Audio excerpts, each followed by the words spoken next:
A $2,000 power station is an impressive object. It is also, for the most common blackout scenario most people actually face, mostly wasted money sitting in a box. Phones, a router, a laptop, some lights, maybe a CPAP machine. That load does not require $2,000 of hardware. It requires maybe 200. This video is not here to celebrate cheap gear. It is here to run a price audit. 5 units at roughly $200 will be measured against the same expectations you would bring to the big brands, and anything that fails those expectations gets called out directly. So before anything gets ranked, here is the standard being used. Because cheap but good means nothing without a defined test. The word humiliate has a specific meaning here. It means winning on cost per useful job, not total watt hours, not peak watt ratings, actual usable output for the load you are running during a real outage. Those loads are smaller than the marketing wants you to believe. A router pulls 10 to 20 watts. A laptop runs 40 to 90. Phones take less than 20 watt-hours per full charge. LED lights burn 5 to 15 watts each. A CPAP without the humidifier sits around 30 to 60 watts. A mini fridge cycles, it is not drawing its rated wattage continuously. Stack those together, and a single overnight blackout rarely demands more than 300 to 400 usable watt-hours. That is where the expensive station loses the argument.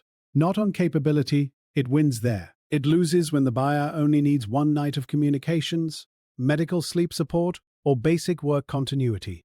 At that load profile, paying $2,000 is not caution, it is overspending by a factor of 8. The metrics that matter in this test are usable watt-hours, sustained inverter output, battery chemistry, recharge speed, port selection, protection circuits, and weight. Everything else, app ecosystems, peak surge numbers, influencer disaster footage, is noise designed to justify a price tag, not solve your actual outage. Pick one as the Allpowers Volix P300, and it lands here first because it makes the price argument the clearest. The reported specs: approximately 256 watt-hours of live APO4 capacity, 300 watts of continuous AC output, a 600-watt surge ceiling, and AC recharge times hovering around 1 hour in listed specifications. Some listings have put this unit well under $200. Now run the math against a real outage. A router, 2 laptops, 4 LED lights, and a phone charge cycle. That stack draws roughly 150 to 200 watts under simultaneous load and consumes somewhere between 250 and 350 watt-hours across an overnight event. The P300 covers that, not partially. Completely. The flagship at $2,000 covers it too. That is exactly the problem. When the job is 6 to 12 hours of communications, basic light, and one CPAP run without the humidifier, a unit 1/10 the price closes the gap entirely. The premium station is not wrong, it is just solving a problem most buyers do not have yet. Life APO4 chemistry matters here specifically because it means longer cycle life and better thermal stability than older lithium-ion cells. That is not a marketing claim. That is electrochemistry working in the buyer's favor at a price that used to be reserved for inferior alternatives. The humiliation is not about refrigerators. It is about the first night.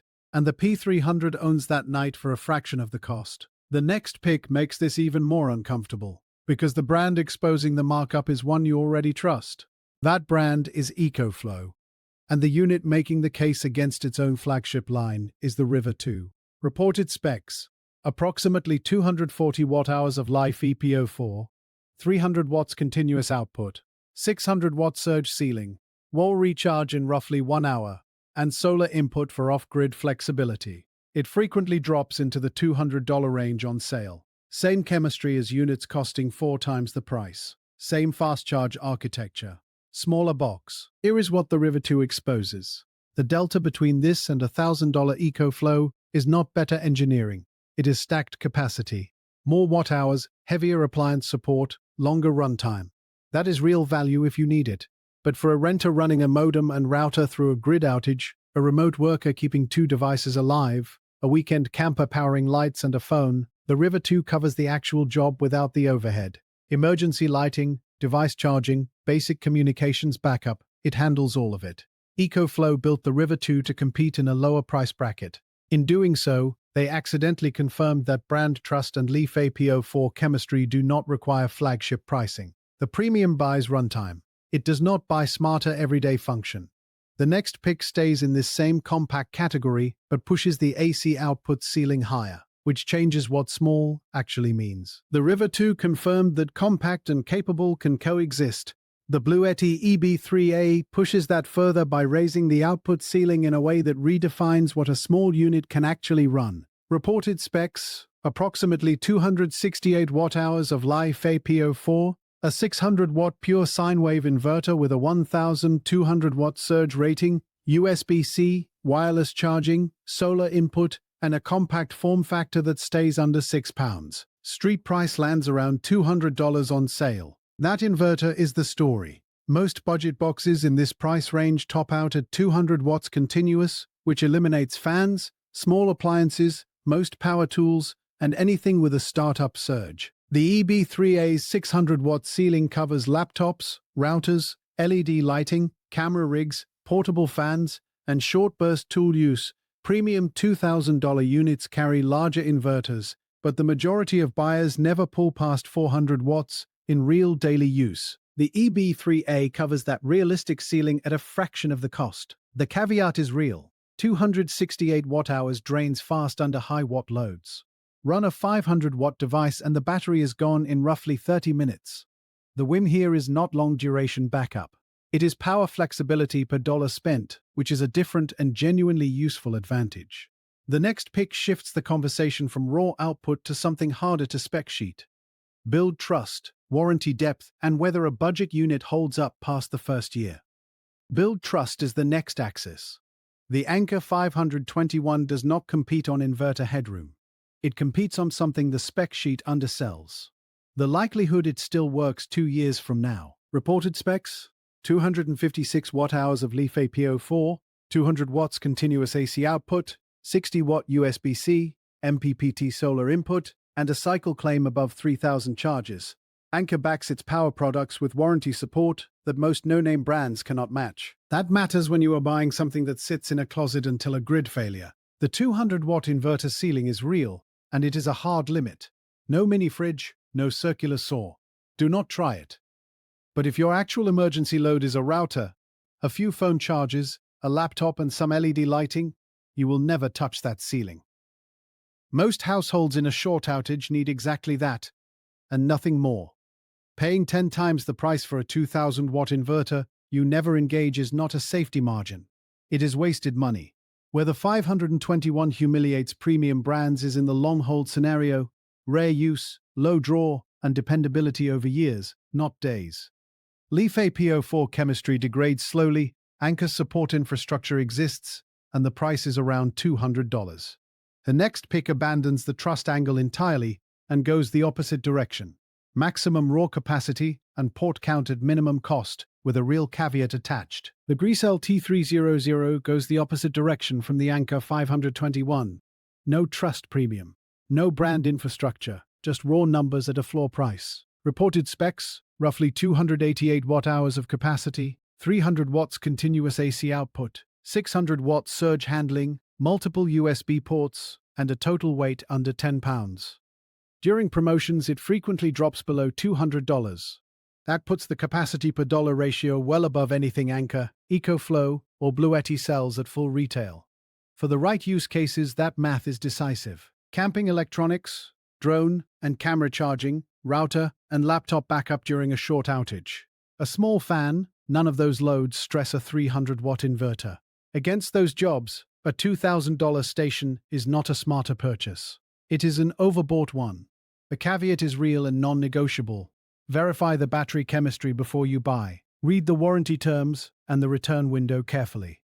Check independent load tests, not just listing descriptions, because some budget units underdeliver on stated capacity under actual draw.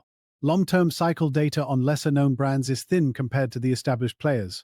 Buy it with your eyes open, and it can be a legitimate workhorse. Buy it blind, and you might be replacing it in 18 months.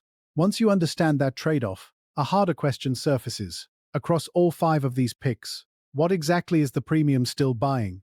Break it down, and the stack looks like this. Oversized battery capacity most buyers never discharge. Inverter ratings sized for appliances they do not own. App ecosystems that add convenience but not capability.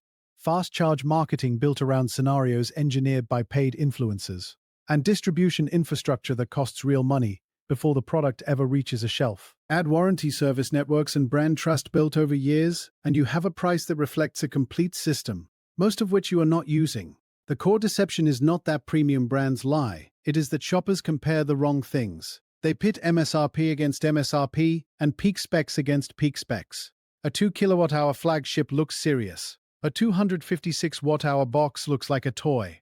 But if your actual load is a router, a laptop, and a phone during a 4-hour outage, the smaller unit solves the problem completely. Cost per solved load is the real metric, and it almost never appears on the product page.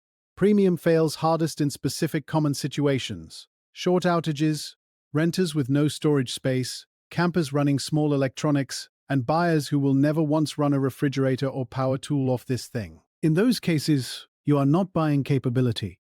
You are buying the feeling of preparedness, and that feeling has a significant markup. Premium is real. The engineering exists. But when the use case does not match the product, the premium is not a feature. It is a tax on anxiety. So here is the filter. Use it. If your actual load is communications, lighting, laptop work, a CPAP without a heavy humidifier, or charging camping electronics through a short blackout, the $200 class wins. Full stop. It covers the load, fits the space, and does not charge you for capacity you will never discharge. Premium earns its price in specific conditions: multi-day refrigerator or freezer runtime, microwave or kettle or space heater use, whole home transfer switch integration, large solar arrays, households with multiple simultaneous loads, or any medical dependency where guaranteed runtime and responsive manufacturer support are non-negotiable. Those are real requirements. They justify real spending. The audit checklist before any purchase: calculate watt hours needed for your actual outage scenario, confirm the continuous watt rating covers your largest load, prioritize lithium iron phosphate chemistry, verify the warranty terms in writing, confirm a realistic recharge method exists for your location.